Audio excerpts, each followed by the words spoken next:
Assalamu alaikum wa rahmatullahi wa barakatuh. Hello everybody, I hope you are having a good day. We are starting with module 6. In part 1 we will give a quick introduction about the AVR assembly language programming. So by the end of this video you are going to understand the difference between instruction and assembly language, and we will speak a little bit about the processing time and a new concept called pipelining, which is used inside the AVR microcontroller. As a quick review, last time we speak about the ISA, which is the instruction set architecture. The instruction set architecture is a model to understand how the microcontroller is dealing with its inner components. So the ISA consists of memory models. So we spoke last time about the memory models. We spoke about registers. We spoke about data types, and today we will speak about the instructions. Before speaking about the instruction, let's have a look on the lifestyle of the CPU. The life of the CPU is actually considered as boring, if we may say. Because why we say that? Because the microprocessor or the CPU is continuously do the same thing. Its lifestyle is just a loop of three things: fetch, decode, execute. What do you mean by fetch? To read from the memory location the machine instruction. So our program is kind of instruction which is stored in the program memory. So in the fetch operation, the CPU will read the memory location. Decode means understand what this instruction means. Then execute, that means perform what is supposed that this instruction telling the CPU to do. So instructions, this is the main feature of the ISA. They include 5 types of instruction. We have the load store instruction to move data from and to memory. We have the move to move data between the registers. We have arithmetic instructions like addition, subtraction, multiplication. We have the logical, which is the Boolean operations, and we have branching, which is for looping or jumping or calling. That means moving the program counter from one place to another.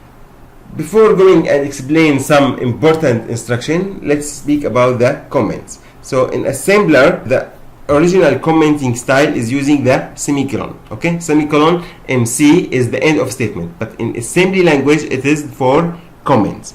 AVR is supporting the standard one, which is semicolon. Also it gives you the, if you are like familiar with C programming and you prefer the C programming style, so you can use the C programming style.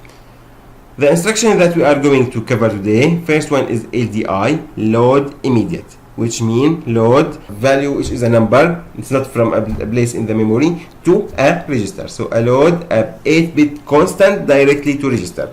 LDI is used only with registers between 16 and 31.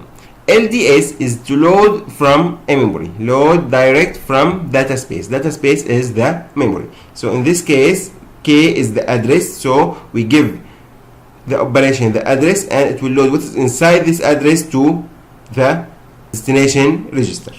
STS opposite to LDS, to store. So example, if we write LDI 55 hexadecimal, this will load 55 hexadecimal to the register 16. So inside register 16 will be 55 in binary. Then when we write STS, what is inside R16 to hexadecimal 38, so this is the address. So the memory which is in location 38 will have now the value 55 hexadecimal.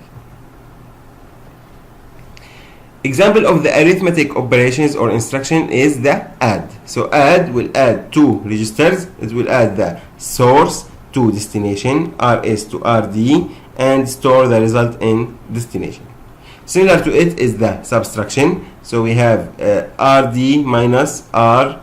Okay, so resource, not source. Okay, RR, so RD minus RR, and the result is inside RR. Multiplication is special. So multiplication, the result will not be in RD, the R destination. The result of multiplication will be always in R1 and R0. So if you multiply two number or two register, two number inside two registers, R and RD, the result of multiplication will be stored in R0 and R1. Actually, this is just a few instructions I give here. If you are interested and you want to know all the instruction that used with AVR, you can access it on this link. You will find this file, a PDF file, include all the AVR instruction manual. So this is the manual for all the instructions, so it's explained in details and each one what is doing and what to do. So for example, if we search for the add, we go to ED and you'll give all the explanation. Okay, as you see, this is the real code, the instruction, the code, the machine language, and this is how it affects the status register. So how it affects the status register is what we are going to speak about it now. So the status register is a special register which has different types of bits. Okay, so each bit is actually stands for a special flag. So for example, bit 0 is flag C, which is carry flag. So this is a borrow flag on Subtract. So if a borrow happen, as you see here, the initial value is 0. So if a borrow happen, this C will change to the value inside this bit will be 1. Z is important because it's 0 flag, so any operation, subtraction, addition, multiplication, if the result is 0, this will be 1. The initial value is 0 and it will change to 1. We have the overflow, if overflow happen, the sign flag, which is the value of n, x or v. We have the half carry, if half carry, that's mean for 4 bit, if there's a carry in the first 4 bit, it will be changed. This is actually to support BCD arithmetic. And we have the bit copy, and one important thing is the interrupt flag. We will speak about it in details when we go to speak about the interrupt operations. So now, to understand the effect of operation on the status register, let's see this example. Let's say we have two numbers, 96 and 70. So when using signed numbers, a serious problem sometimes arises that must be dealt with, which is the problem of overflow. The overflow problem indicates that existence of an error by raising the V overflow flag, but it's up to the programmer to care of the erroneous result or not. Usually in the calculator, if you multiply two big numbers, you will find the code E telling you that this result that you get is not correct results. There's an error of overflow. So let's see if we add 96 and 70. What will be the results? This is decimal. We add them in the binary. Okay, 0 plus 0, 0, 0 plus 1, 1, 0 plus 1, 1, 0 plus 0, 0, 0 plus 0 is 0, 1 plus 0, 1, 1 plus 1, 0, and 0 plus 0, 1. Okay, so this is normal if it's an signed number, but since it's a signed number, so the computer will understand that this value is for the sign. So if we interpret this as a signed number, the result will be minus 90, which is not correct. But it's supposed to be 166, but the limit for signed number is 127.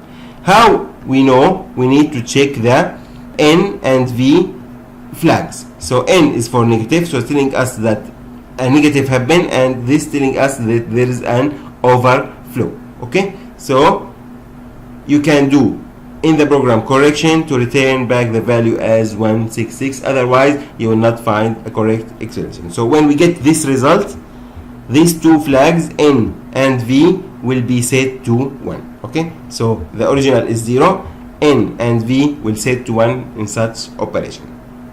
What's the difference between instruction and assembly language? Okay, so assembly language is a language, it's similar to English. So add is like for addition, sub for subtraction, and so on. So it's a language similar to English to explain what is going on. But the microcontroller is not reading add. What is inside the microcontroller actually is a code like this. So what's stored inside the program memory is a code.